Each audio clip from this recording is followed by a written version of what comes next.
नमस्कार दोस्तों, grow with Anjani channel में आपका स्वागत है। दोस्तों, आज का जो टॉपिक है हमारे व्यूअर का कमेंट था कि सर लमसम इन्वेस्टमेंट करने का सही तरीका क्या है।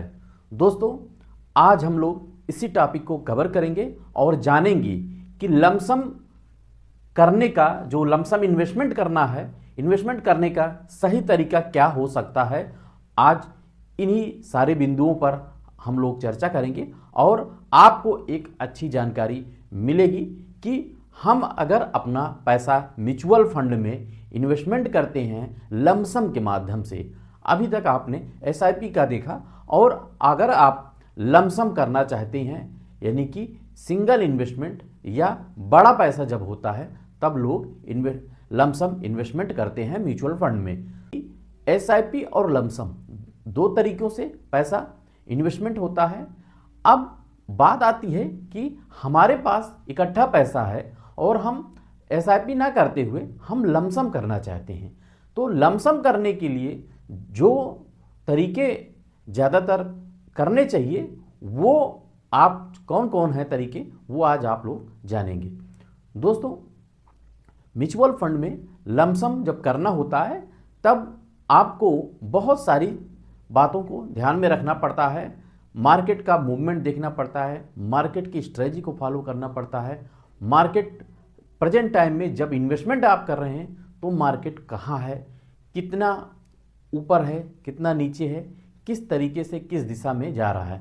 तो दोस्तों, यहाँ जब म्यूचुअल फंड में आप लमसम करते हैं अपना पैसा, तो हमेशा इस बात को ध्यान रहे कि पहली बार तो लमसम जो भी पैसा इन्वेस्ट किया जाए वो लॉन्ग टर्म के लिए किया जाए, यानी कि 1-2-3 साल के लिए आपको लमसम नहीं करना है। और जब आपका गोल लंबा होगा यानी कि लॉन्ग टर्म विजन होगा तब जो है आपके लिए लमसम बेस्ट है। और दोस्तों, जब लमसम पैसा आपके पास इकट्ठा है तो आपको हमेशा कुछ समय के लिए उसको एवरेजिंग करना चाहिए। एवरेजिंग मीन कि आप अपने पैसों को टुकड़ों में करके डाइवर्सिफाइड पोर्टफोलियो में आपको इन्वेस्ट करना चाहिए, यानी कि आपको जो भी आपके पास पैसा है उस पैसे को छोटे छोटे टुकड़ों में करके या तो आपको लमसम करना है, या तो सबसे बेस्ट तरीका है कि आप 8 महीने, 9 महीने या 12 महीने, पूरे 1 साल तक आप अपने पैसे को एसटीपी के माध्यम से घुमा सकते हैं।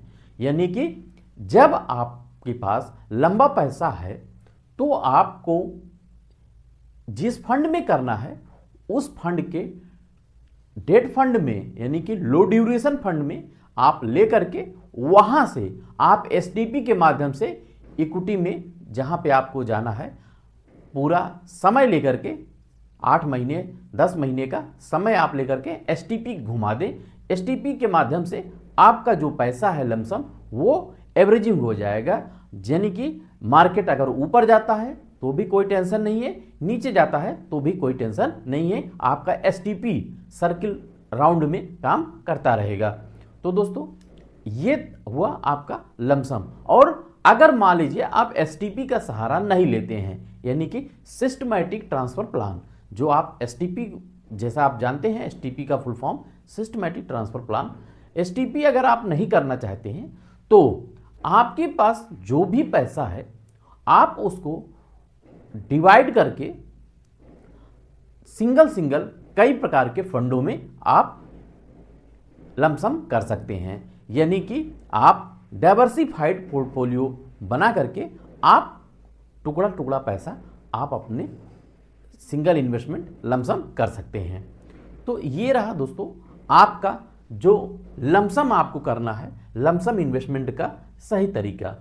अब दोस्तों, लमसम में बहुत सारी बातें होती हैं कि जैसे कि मार्केट अगर क्रैश में है तो वहाँ आपको एसटीपी आपको नुकसान कर सकता है।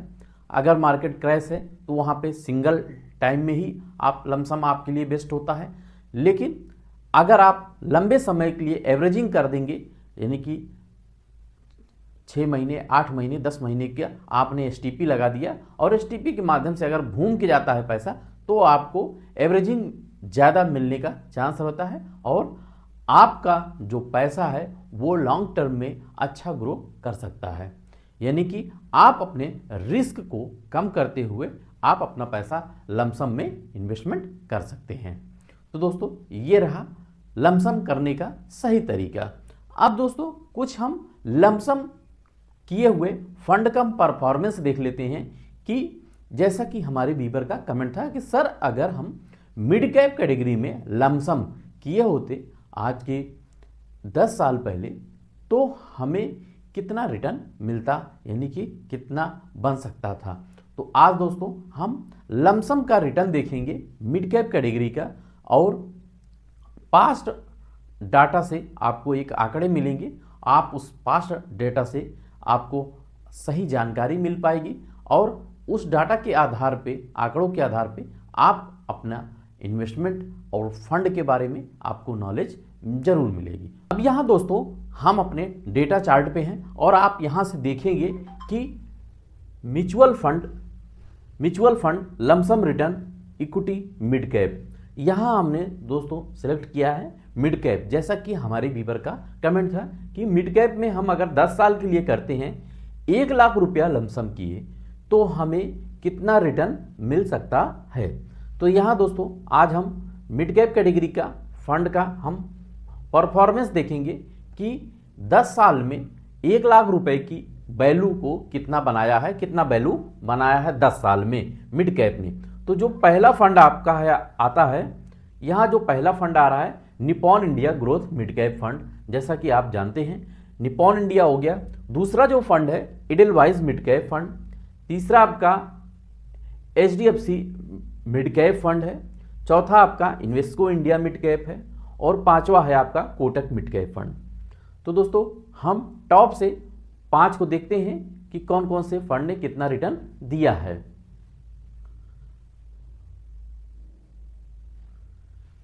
यहां दोस्तों सबसे पहले जो फंड है आपका वो है Nippon India mid cap fund. Nippon India mid cap 1 lakh की वैल्यू को 10 साल में 6,38,644 रुपया बना के दिया है।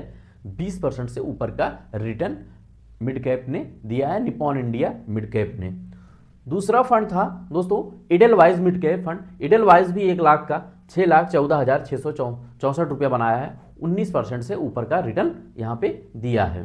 तीसरा फंड है आपका HDFC मिड कैप।